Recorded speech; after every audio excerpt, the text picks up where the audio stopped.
From secret government projects to conspiracy theories about aliens crashing on our planet, here are 9 facts about the Roswell incident.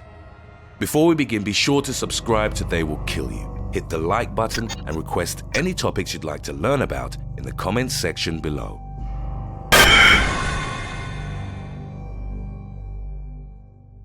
Number 9.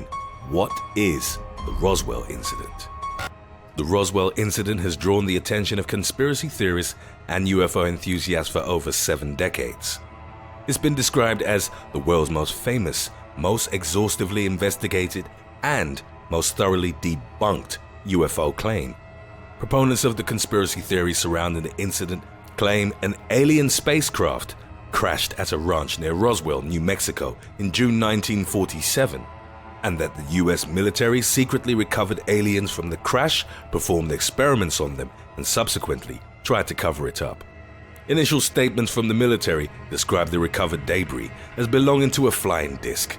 There was indeed a cover-up when officials claimed that the crashed object had been an ordinary weather balloon. Years later, US military reports disclosed the true nature of the debris and its connection to the classified Project Mogul. Number 8. Project Mogul. Project Mogul was a top-secret US Army Air Force operation which involved high-altitude balloons aimed at detecting sound waves generated by Soviet atomic bomb tests, active between 1947 and 1949. Project Mogul was based on the theory that a sound channel exists in the upper atmosphere at a certain height, where the temperature and air pressure result in a minimal sound speed. Therefore, because of refraction, the sound waves would stay in that channel. In order for successful detection, Project Mogul balloons were required to maintain a constant altitude and be equipped with microphones and radio transmitters to relay the signal to the ground. In the first stages of the project, the Air Force used large clusters of regular rubber-made weather balloons before transitioning to immense balloons made from polyethylene plastic. Not only were they better at maintaining a stable altitude, they were also more durable and leaked less helium. The team from Project Mogul used a number of revolutionary materials for these balloons, including ultra-strong, ultra-lightweight metals, fireproof fabrics, and high-tech cables. These materials weren't available to the general public and would have arguably appeared alien to anyone who stumbled upon them. Project Mogul did have some success, but it was too expensive to sustain. After about 2 years, it was replaced by other detection methods, which were considered cheaper and more reliable. Project Mogul balloons would become the centerpiece of the Roswell UFO conspiracy. Their existence and the purpose of the espionage program wouldn't be disclosed until 1994, but by then, a number of conspiracy theories had already taken shape. Number 7. Brazel's find. In the summer of 1947, about 30 miles north of Roswell, New Mexico, foreman William Mack Brazel and his son found some strange debris. It consisted of scraps of heavy, glossy, paper-like material, as well as chunks of plastic, foil reflectors, tape, and rubber. It's worth mentioning that the discovery was made in the midst of a flying saucer craze in the United States. Brazel and his family gathered the material and took it back to the ranch, but were unable to identify its source. It wasn't long before Brazel started to wonder if he'd discovered the remains of a flying disc.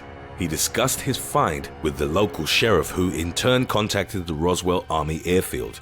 RAAF Major Jesse Marcel and a man in plain clothes accompanied Brazel to the ranch and picked up the pieces for further inspection. Number 6. Cover-up. On July the 8th, RAAF Public Information Officer Walter Hort issued a press release stating that the RAAF had recovered a flying disc which had crashed at a ranch near Roswell. The release was picked up by numerous media outlets, including the Roswell Daily Record, which immediately ran a story with the headline, "RAAF Captures Flying Saucer on Ranch in Roswell Region." The recovered object was subsequently flown to Fort Worth in Texas. The military decided to conceal any connection that the object had to Project Mogul, claiming the debris recovered by the RAAF came from an ordinary weather balloon. A staged press conference was held featuring wood, rubber, and foil, which was said to have come from the crash site. However, those who'd actually seen and handled the materials knew that they didn't come from a regular weather balloon. The military's intention to kill the story was largely effective, as it wouldn't be a major topic for UFO enthusiasts for another 3 decades. Number 5. Dummy drops.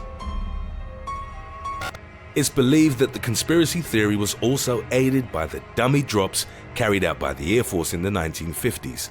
These secret projects, such as Operation High Dive, featured anthropomorphic dummies used to test high-altitude parachutes. As they fell toward the ground, the dummies went into flat spins of over 200 rotations per minute, which would be fatal for humans.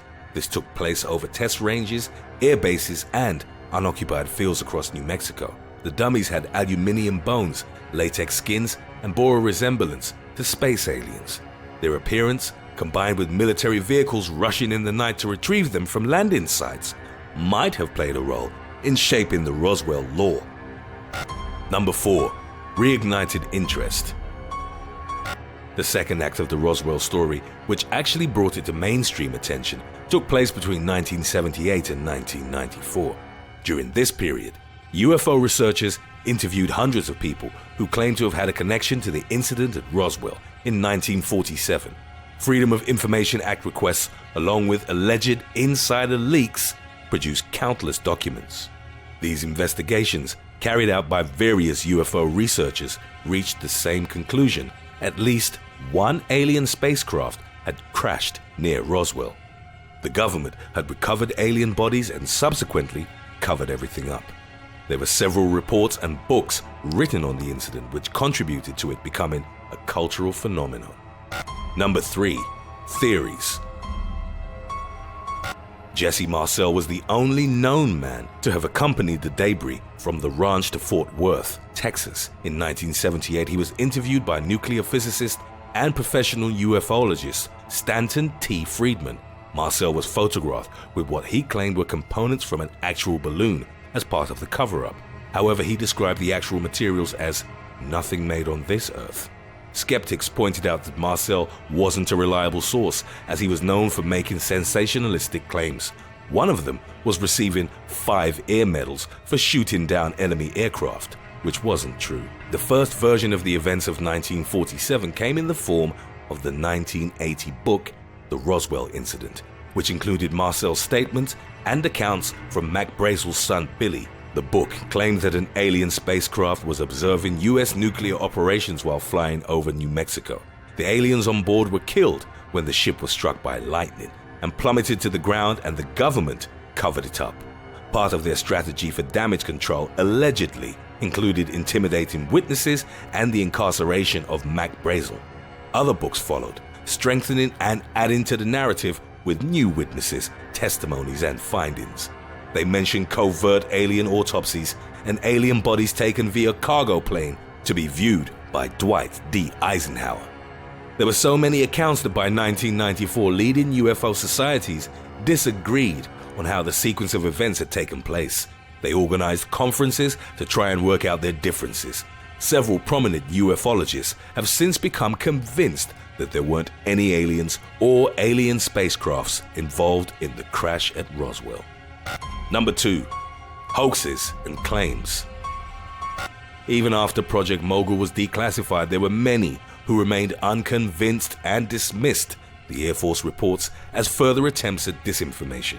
New findings, hoaxes, conspiracy theories, as well as alleged confessions and reveals were constantly emerging. Supposed leaked insider information, which first started circulated in 1984, discussed a group codenamed Majestic 12 or MJ12. In ufologist conspiracy theories, it's a committee formed by government officials, scientists, and military leaders tasked with investigating alien spacecrafts. It was supposedly created after Roswell in 1947, following an executive order from President Harry S. Truman. The FBI and many ufologists have subsequently determined MJ12 to be an elaborate hoax. In 1995, a video entrepreneur named Ray Santilli created a video that was meant to depict an alien autopsy. The clip was an international sensation, picked up by several media outlets. In 2006, Santilli claimed that the video was largely a reconstruction. He added that only a few frames had survived from the original lost footage upon which the construction was based. A book called Witness to Roswell was published in 2007. It prominently featured a document said to be a sworn affidavit written by Walter Haut. He was the one who'd written the first press release about the crash. The document was allegedly a deathbed confession, which was kept sealed until Haut's death in 2005. In it, he claimed to have personally seen alien bodies. However, ufologists weren't convinced that it had been written by Haut and noted that by 2000, his mental state was too deteriorated to recall even basic events from his past. In 2011, American journalist Annie Jacobsen published a book on Area 51. According to her, an unnamed source had claimed that Josef Mengele was involved in the Roswell incident. The angel of death from Auschwitz had been recruited by Joseph Stalin to create child-sized pilots to be remotely flown and landed in the US to create panic and hysteria. The aircraft crashed and the bodies recovered at Roswell were children with abnormally large heads, Mengele's human guinea pigs.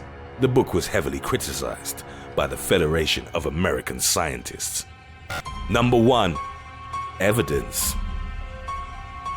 So far, there hasn't been solid evidence of a UFO crash or alien autopsies connected to the Roswell incident. Witness testimonies usually repeat the same patterns, lack credibility, and are mostly considered unreliable. Skeptics have pointed out that keeping the story alive is in the interest of many entities. Aside from Roswell and the crash site drawing numerous visitors, there are also movies, books, media outlets, and UFO societies that all benefit from the Roswell myth. Thanks for watching.